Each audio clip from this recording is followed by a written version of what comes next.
welcome back to NayaReadsandSmiles. Baby girl, you're so fine, I can't get you off my mind. Ooh girl, nah nah, ooh girl, nah nah. Baby girl, don't need to flex, dance to the rhythm and you do all the rest. Ooh girl, nah nah, ooh girl, nah nah. Hey guys! Today I have my very first book haul of 2021. 4 months into the year, and we're only now doing a book haul. I should have brought champagne and like little fireworks and stuff. I feel like it's a little bit of a celebration, you know? Today I have 10 new books to share with you guys, and I am so excited because some of these books I've had for a little while. I feel like I have accumulated enough books now to do a book haul. So today's video is so kindly sponsored by Chirp. Chirp is an audiobook retailer that offers amazing limited time audiobook deals. There are hundreds of audiobook deals to choose from, and they're up to 95% off, you guys. Unlike other audiobook retailers, there's no subscription fee or monthly commitment. As you guys know, I listen to audiobooks every single month. I work full-time, so it's really hard for me sometimes to read throughout the week. You can cook, you can clean, you can do your taxes, all while enjoying a book and keeping up with new books that are coming out. First book I am hauling today is actually from Chirp, and it's an audiobook, and I'm so excited because it's by one of my favorite authors, Joy at Work by Scott Sonnenschein and Marie Kondo. I feel like everyone knows Marie Kondo at this point, but just in case you don't, she wrote The Life-Changing Magic of Tidying Up, which, you guys, this book changed my life. I actually listened to her first book in audio form, but when I moved out for the first time, I wanted to really up my organizational skills, and so I completely Marie Kondo'd my apartment, only keeping things that bring you joy and happiness, and I just think it's such a really great concept. Her new book I'm actually so excited for because she co-wrote this with Scott Sonnenschein, who's an organizational psychologist. This book is focused on organizing your professional life, which I just feel like it's the perfect time for me to be reading this book. It mixes the KonMari method with Scott's research and case studies to teach us how to declutter our workspace and increase productivity. Just overall experience more joy at work. You get it? You get why it's called Joy. Yeah, so I'm very excited to listen to this book and hopefully acquire some new organizational skills. So thank you so much again to Chirp for fueling my audiobook addiction. You guys can actually get $5 off your first purchase if you use my code NayaReads. I'll include my promo code as well as a link to the website down in my description, so you guys can go and check it out if you're interested. Okay, so this next book, are you ready? Are you ready? Because I'm ready. I've been ready. This book has been in my apartment for a full month, and I am only now opening it. Chain of Iron by Cassandra Clare. This is book 2 in the Last Hour series. So I actually received a promotional package from the publisher, and it comes with like all these different stickers. Came with this thing, which I think is actually an embroidery kit. Let me just show off my Shadowhunter tattoo. I'm a very big Shadowhunter fan, okay? I have a lot of tattoos. I have not read Chain of Gold yet. I'm sorry. I officially have 4 Cassandra Clare books that I am behind on. Chain of Gold, Ghost of the Shadow Market, and The Red Scrolls of Magic, as well as one other like novella bind-up that I have not read yet. I think this is book number 12 or 13 in the Shadowhunter series. This is a spin-off, another spin-off. Listen, I will read as many spin-offs as Cassandra Clare is willing to write. Chain of Iron is the second book in the Last Hours series, and in this book we're following the children from the Infernal Devices series, and I think it's like Will and...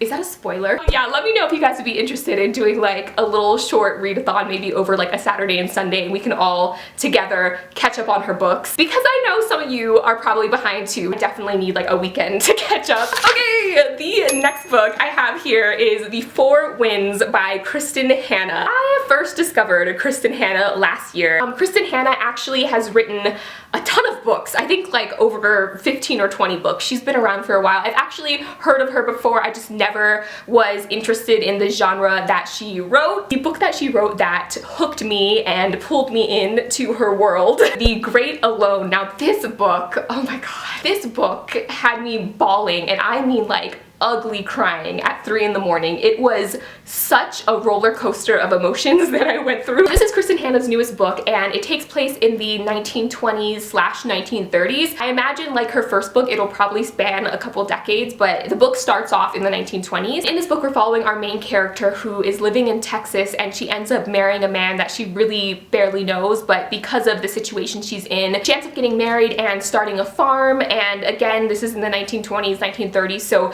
the Great Depression hits. A severe drought also hit, and everyone who had farms in the Midwest, just their crops were failing. As a result of this, a lot of people were moving to the coast, so they're moving to California and start their lives over at the coast. But Elsa, our main character Elsa, not Elsa from Frozen. Can you imagine if Elsa from Frozen was in this book? This book would be over in like 20 pages. She would just make it rain so quick. Elsa decides to stay in Texas with her family and struggles to survive through this drought. Her marriage starts to fall apart, and as this drought hits and her family is just, you know, trying to survive. So just like the first book, when I read the synopsis for this one, I was like, okay.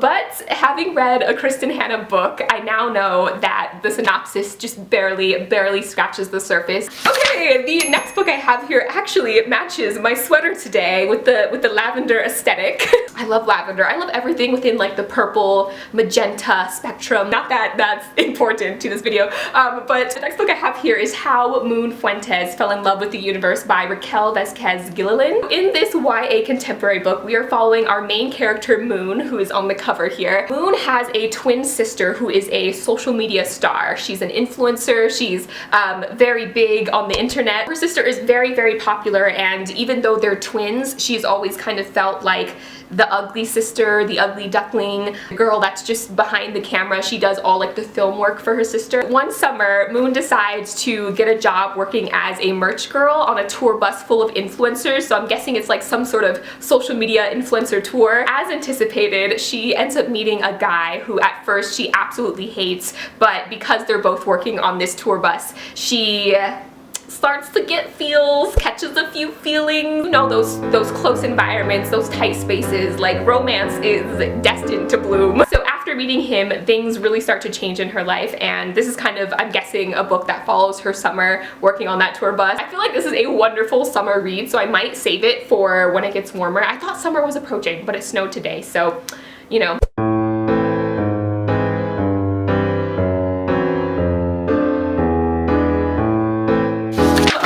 The next book I have here is another beautiful lavender book. I feel like they just, like, they know that we can't keep meeting like this, by Rachel Lynn Solomon. This is another YA contemporary book, and this one comes out in June 2021, so it's supposed to be a summer release as well. In this book, we are following our two main characters, Quinn and Tarek. Quinn and Tarek, their families have worked together for a long time. Quinn's parents are wedding planners, and Tarek's parents own a catering company, so they are constantly working with each other. But something happened last summer, and Quinn decided to confess her love to Tarek via email, as one does. Tarek never responded and actually left to go to college and just completely kind of ghosted her without any response or explanation. Another summer has rolled around, and Quinn has not heard from him for a whole year, and she is dreading seeing him again. And of course, they end up clashing, and he finally gives her an explanation, and they have to continue to work together over the summer despite their tension. I, as you guys know, have been super into these like fluffy YA contemporary books, which is not like me, but it's just the year of romance now, okay? So the next book that I have here is Take Me Home Tonight by Morgan Matson. You guys, it has been so long since I've read a Morgan Matson book. I think Morgan Matson's most well-known book is Since You've Been Gone, but the one I actually read last was Save the Date, and I really enjoyed that. Take Me Home Tonight, we're following our two main characters, Kat and Stevie. They are best friends, they're high school students, they are just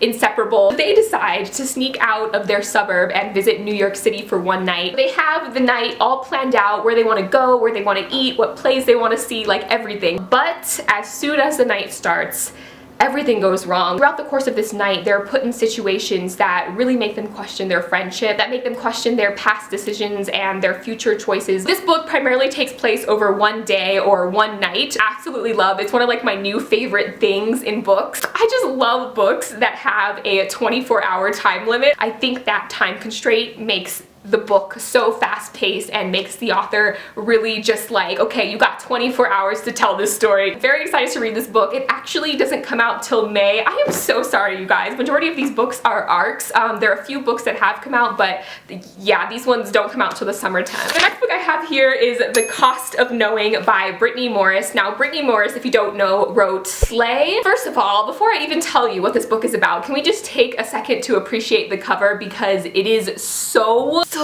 beautiful. Blue and red. I don't know what artist made this cover, but you better have paid them well, is all I'm saying. The Cost of Knowing. So this book, we're following 16-year-old Alex Rufus, and he is trying his best to be the best person he can be, the best employee at the little ice cream shop he works at, the best boyfriend, the best brother to his little brother Isaiah, but he always feels like he just falls short. He really struggles with being present because he has a power that when he touches a person or an object, he can see the future. Another book where our main character can see the future. It is one of my favorite things. One of my favorite or least favorite, but favorite to read about superpowers is people who could see the future. Brief aside from this book, one of my favorite shows as a kid was That's So Raven. It's the future I can see. When people tell me they watched That's So Raven as a kid, I just know, like, we can be friends. We're compatible. Back to this book. Anytime our main character touches an object or a person, they can see the future. One day he touches a photograph and visualizes his brother's death, and it really freaks him out and scares him. Now he is racing against time and just trying to figure out how it's gonna happen and stop it from happening. The concept of this book sounds so interesting. I just love any books that, you know, are contemporary but also have that little extra element of like, but they can see the future.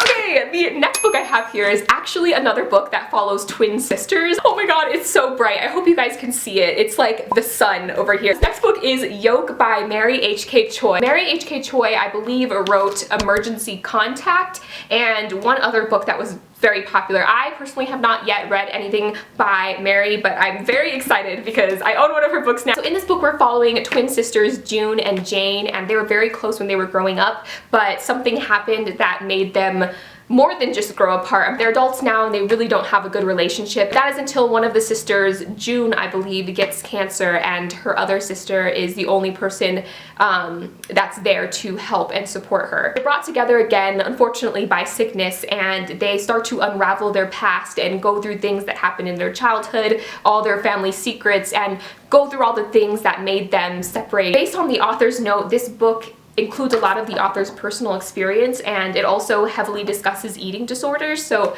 just a warning for anyone who picks it up. So the author writes that Yolk is a hilarious and at times effed up account of two sisters, Jane and June, who bungle sistering and then get incrementally and exponentially better at it. It's about shame and guilt and their stultifying effects and the stunning way you almost forget your burdens once you've shared them. Oftentimes, contemporary books focus really heavily on romantic relationships that we forget that the relationships that can sometimes, most of the times, cause us a lot of pain are ones that we have with family members and sisters and close friends. So I'm very excited to read Yolk, and I think it's going to be a really good book. Okay, the next book I have here is one that when I read the synopsis, I could already relate to it, even though I haven't started it yet. Flipside of Perfect by Liz Reinhart. In this book, we are following our main character, Adelaide, and she feels like she has spent her life as two completely different people. During the school year, she stays with her mom and her step family in Michigan, and she goes by AJ, who's a very buttoned up, like, good, high-achieving student, a little bit nerdy. During the summer, she goes to live with her dad in Florida and actually goes by Della instead of AJ, and is just a completely different person. Far more wild and free-spirited when she's with her dad, and she just spends every day with her older siblings and her friends, just living it up on the beach. So she has done everything she possibly can to keep her two lives separate. That is until her sister from Michigan comes to visit her in Florida, and her two worlds just collide, and she's forced to now reconcile both sides of herself. My parents divorced when I was 12 or 13 years old, so for the past like 10 years, oh my god, I'm gonna be 23 this year, so for almost 10 years I've been going back and forth between Hawaii, where my mom is from, and the mainland, which currently it's Denver, but it was Indiana for a little while. I know exactly what it feels like to feel like you've developed almost like two different personalities. Not that I'm like two different people, but culturally my families are very different too. So when I'm with my mom, I just feel like a totally different person than when I'm with my dad. My friends back home in Hawaii are very different from my friends that are like out here in the city. There's like island Naya, and then there's like city Naya, and it just, you know, I feel like this book is just gonna perfectly illustrate what I've experienced most of my life. Another gorgeous cover. I believe like these are the two versions of our main character Adelaide. Okay, the last book I have here is The Sky Blues by Robbie Couch. Now this book is another YA contemporary book, and I am just in love with I'm gonna make a video one day of all my favorite book covers, and this is gonna be added to it because we have our main character who's in this beautiful unicorn hoodie. In this book we're following our main character Sky Baker. Now he lives in a very small town and he is openly gay, but he has spent most of his high school life just trying to stay invisible and not draw attention to himself. But it is his senior year and he decides to make a splash at his high school beach party. I guess like the high school throws annual beach parties for the seniors. He decides that he's going to ask his crush Ali to prom, and he has exactly 30 days to do it. The synopsis says here, what better way to start living loud and proud than pulling off the gayest promposal that Rockledge, Michigan has ever seen. He plans this entire promposal and like how he's gonna ask Ali out, but a extremely homophobic hacker ends up like discovering like what his plans are and leaks it onto the internet. I'm guessing it's some sort of video he made. So our main character is completely prepared to just run away when he finds out what happens, but to his surprise, his classmates are actually really supportive. Him and his classmates pull an Uno reverse card, and they basically, instead of doing like a 30-day countdown to the promposal, they do a 30-day manhunt to find this hacker guy and like reveal his identity to the school. I am so excited for this book, and Becky Albertelli actually blurbed it on the front. So those are all the books I have for this haul. Thank you guys so much for watching. Until next time, keep reading and I'll talk to you guys later. Bye!